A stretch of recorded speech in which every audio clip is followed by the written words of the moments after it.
Good morning students. Good morning sir. कैसे हैं आप लोग? ठीक है सर। मेरा नाम रामानंद यादव है। मैं आप लोगों को आज से इकोनॉमिक्स या अर्थशास्त्र पढ़ाऊंगा। ठीक है? ठीक है। तो मैं आप लोगों से कुछ सवाल पूछूंगा जिसका जवाब आप एक एक करके मुझे देंगे। क्लियर है? जी सर। ठीक है। चलिए बताइए कि आप लोगों को बच्चों छुट्टियां पसंद होती है कि नहीं होती है? हाँ। होती है ना। तो आपके विद्यालय में लंबी छुट्टी कब मिलती है? गर्मियों के दिनों। गर्मियों के दिनों में मिलती है। तो गर्मियों के दिनों में आप कहाँ क्या करते क्या हैं? घूमने जाते हैं। घूमने जाते हैं। कहाँ घूमने जाते हैं? मामा व नानी घर। मामा के घर, नानी घर। नानी के घर। अच्छा, आप बताइए तो कि आपका नानी का घर कहाँ पर है? गांव में। गांव में है। ठीक, बहुत अच्छे, बढ़िए।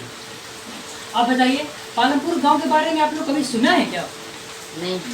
नहीं सुना है। अच्छा ठीक है। आज हम लोग पालमपुर गांव के बारे में विस्तृत रूप से जानकारी प्राप्त करेंगे। ठीक है? हाँ। चलिए ठीक।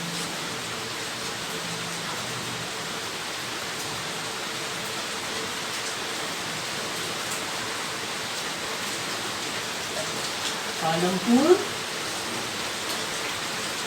गांव की क्या है कहानी। कहानी? पालमपुर गांव की कहानी, इसके बारे में अभी हम लोग जानते हैं कि पालमपुर कैसा गांव है, पालमपुर में क्या क्या है, पालमपुर में और क्या क्या चीज़ होता है, इसके बारे में जान लेते हैं। ठीक है? तो पालमपुर एक काल्पनिक गांव है। क्या कैसा गांव है? एक काल्पनिक गांव है, मतलब सोचा समझा गांव बोल सकते हैं उसको, कि अपने से कुछ सोचा समझा और नाम दिया कि पालमपुर का गाँव है, इसमें ये सब होता है, ये सब होता है। ठीक है? तो पालमपुर एक तो काल्पनिक गांव है जहाँ पर उसकी मुख्य क्रिया क्या? खेती है, कृषि है। लोग खेती करके ही अपना गुजारा बसारा करते हैं।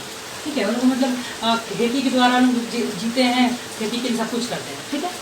तो वहाँ पर बहुत सारे उच्च जाति के लोग भी हैं, निम्न जाति के लोग हैं। तो वहाँ पालमपुर गांव में 450 परिवार निवास करते हैं। ठीक है? उसमें से 80 परिवार जो हैं वो उच्च कोटि के लोग हैं, और जो बच जा रहे हैं वो निम्न कोटि के हैं। मतलब देखा जाए तो 1/3 लोग क्या हैं? निम्न जाति के लोग में आते हैं। ठीक है? और पालमपुर गांव में आप देखेंगे कि अनेक प्रकार के आपको यातायात के साधन मिलेंगे। ठीक है? पालमपुर गांव बहुत विकसित भी है क्योंकि वहाँ पर यातायात के साधन हैं, बिजली है, पानी है, उचित व्यवस्था है। और बिजली है तभी आपको नलकूप में आप अपने उत्पादन या कृषि आराम से कर सकते हो, है ना। तो इसीलिए पालमपुर एक विकसित गाँव भी है। ठीक है? तो आप लोगों को समझ में आ रहा होगा। चलिए आपसे कुछ प्रश्न पूछता हूँ जिसका उत्तर आप एक एक करके जैसे मैं पूछ रहा हूँ नॉर्मल सा बताइए। ठीक है? अच्छा ठीक है, चलिए आप बताइए तो पालमपुर कैसा गांव है? काल्पनिक गांव।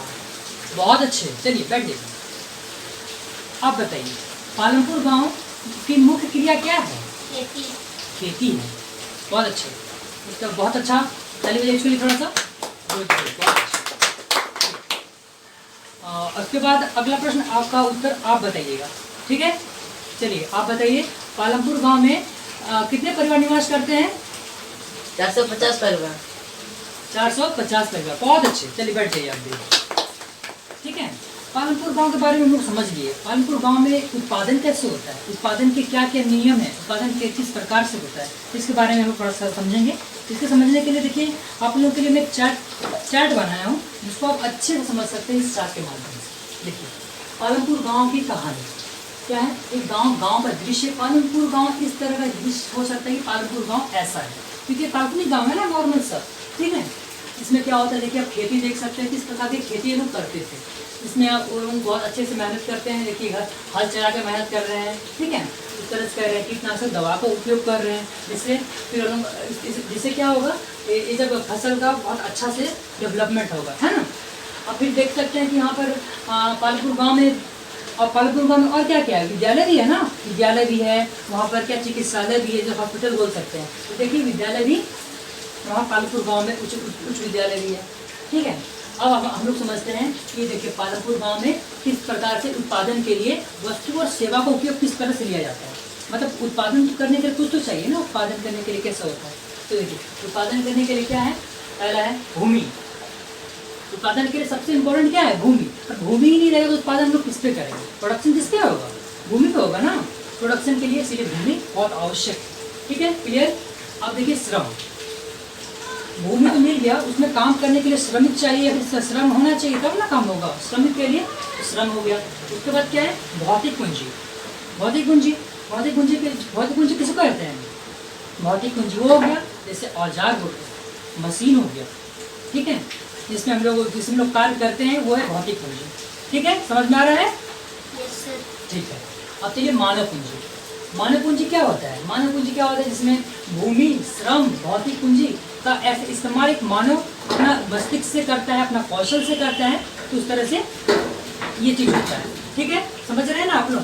तो इसको कहते हैं मानव पूंजी। तो ओवरऑल आप लोग समझ गए होंगे कि उत्पादन के लिए क्या की चीज को आवश्यकता होता है? श्रम, ये भूमि, भूमि, भौतिक पूंजी मानव और पूंजी। मानव पूंजी। ठीक है, आप लोग अच्छे से मुझे लगता है समझ में आ गया होगा। समझ में आया ना? हाँ यस अच्छा, ठीक है। चलिए आप लोग से कुछ सवाल पूछूंगा, अब देखते हैं आप लोग कितना जवाब दे पाते हैं। ठीक है, चलिए बताइए कि उत्पादन के लिए कौन सी चीज की आवश्यकता होती है? उत्पादन की कौन सा वस्तु और सेवा लगता है? भूमि, श्रम, भूमि, श्रम, भौतिक पूंजी, भौतिक पूंजी और मानव पूंजी। मानव पूंजी। ठीक है, बैठ जाइए। आप बोलिए तो कि उत्पादन के लिए जो उपयोग हो रहा है उसमें भौतिक पूंजी का क्या रोल है? भौतिक पूंजी क्या होता है? चलिए आप बताइए, बताइए। आपको अभी बताया ना मैंने आपको। चलिए, हाँ। भौतिक पूंजी जिसे हम फिजिकल औजार कह सकते हैं। हाँ, बहुत अच्छे। चलिए बताइए, वैसे बहुत अच्छा बोल रहे हैं आप। हाँ, जिस चीज़ का उपयोग करके हम कुछ मतलब प्रोडक्शन में ला सके या उसका हम उपयोग करके हम अपना मुनाफा कमा सके, उसे हम भौतिक पूंजी कह सकते हैं।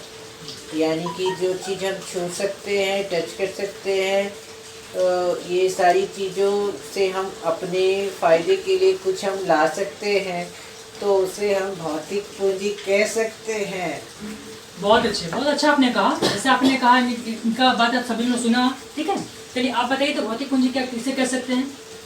जो क्या होती है? खेती के काम के लिए जो चीज इस्तेमाल होती है, जैसे ट्रैक्टर, हल। और जनरेटर। ठीक है, बहुत अच्छा, आपने वो बिल्कुल सही कहा। तो हम लोग समझ चुके हैं भौतिक पूंजी क्या होता है। भौतिक पूंजी वो होता है जिसमें हम लोग कुछ औजार का उपयोग कर सकते हैं। ठीक है, जिससे हम लोग मतलब हमारा काम जो आसान कर दे। ठीक है, वो है भौतिक पूंजी। क्लियर? Yes sir. ठीक है, तो आप लोग को मुझे लगता है कि ओवरऑल समझ में आ गया होगा, लेकिन कहीं भी हो सकता है कि ना समझ में आए। इसके लिए मैं आप लोग के लिए एक मॉडल, एक प्रारूप तैयार किया हूँ।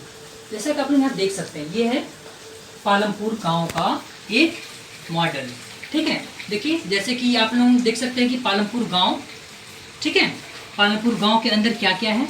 यहाँ पर देखिए, यहाँ पर पालमपुर गांव का मेन उद्देश्य क्या है? वहाँ कृषि होती है ना, खेती होती है। तो आप लोग देखिए मैंने कृषि को किस तरह से दर्शाया है यहाँ पे। ठीक है, आप लोग देख पा रहे होंगे। ठीक है, पालमपुर गांव में हम लोग कृषि होती है। पालमपुर गांव में और क्या है? स्कूल भी है ना। तो पालमपुर का देखिए यहाँ पर स्कूल को भी मैंने दर्शाया है। स्कूल को भी वहाँ पर 2 प्राथमिक विद्यालय हैं, एक उच्च विद्यालय है। ठीक है, तो इसीलिए पालमपुर गांव में और क्या क्या, वहाँ चिकित्सालय भी है। चिकित्सा मतलब क्या, हॉस्पिटल कह सकते हैं उसको। इसलिए देखिए मैं हॉस्पिटल भी आप लोगों के लिए, आपकी सुविधा के लिए अच्छे से आपको समझ में आ जाए, इसके लिए मैं तैयार क्यों। देखिए यह है अस्पताल। ठीक है, अब देख सकते हैं कि पालमपुर गांव मतलब कहाँ कहाँ तक विकसित हुआ है, ये किस तरह से इधर से अपना दूर जा रहा है। ठीक है, आप लोग ये समझ गए? समझ में आ गया होगा ना? मुझे लगता है कि मैं समझा पाया हूँ आपको। ठीक है, तो